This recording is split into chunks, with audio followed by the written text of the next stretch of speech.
1994. Bungie, a video game studio from Kirkland, Washington, begins to produce a series of video games under the name Marathon.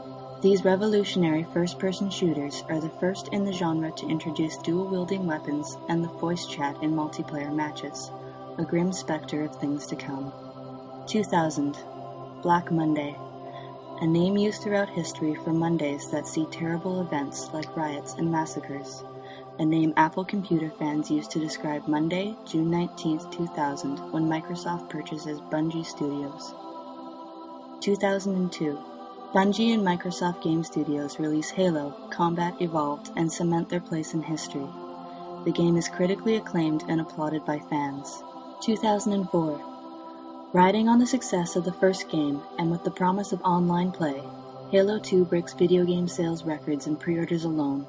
With new Halo comes new online play, and a new language of voice chat insults. Despite this, the game is a huge success.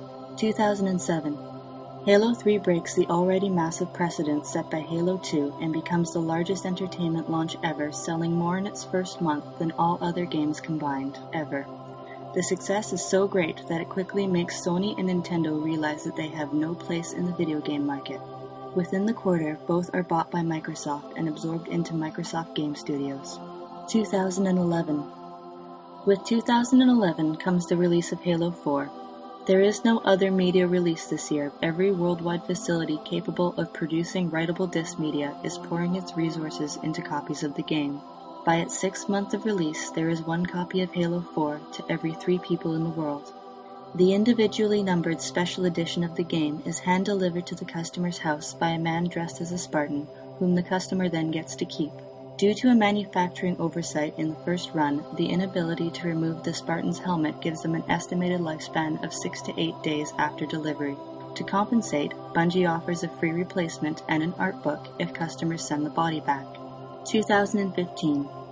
The next chapter in the Halo saga is a massive disappointment.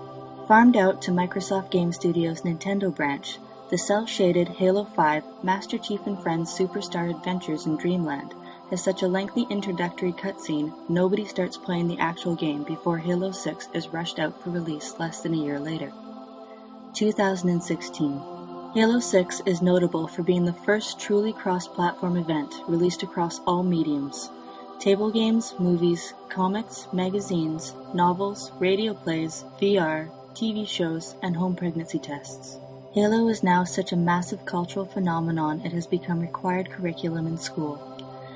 Despite the cross-platform tie-ins, the centerpiece remains the video game, selling 1.4 copies per person on the planet. Xbox creator Jay Allard is elected president, and one of his first acts is the renaming of the Grand Canyon to Blood Gulch. 2021. Halo 7 is notable not only for completely revitalizing the series, but also bringing about world peace. With everybody too busy playing online to fight, wars and disputes are now settled in 65,536 aside Team Slayer matches. In a world finding itself without violent conflict, the UN convenes and proclaims Jay Allard Master Chief of the world.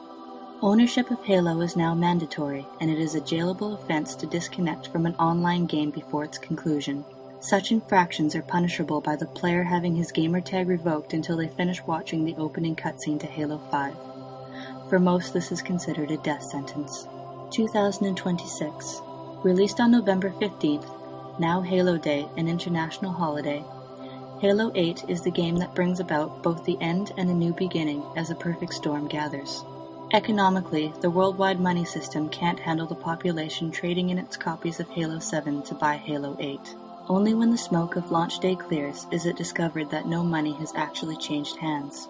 Global birth rate, which had been steadily declining since Halo 3, now reached critical levels. There are no longer enough people of working age to support an increasingly aging and sedentary populace. Finally, with the new Xbox requiring as much power as a space shuttle launch, a worldwide blackout follows the same day. Without Halo, society descends into chaos. People leave their homes, many for the first time in years. Some children have never seen the outdoors. People are so ill-equipped for face-to-face social interaction that fighting breaks out immediately.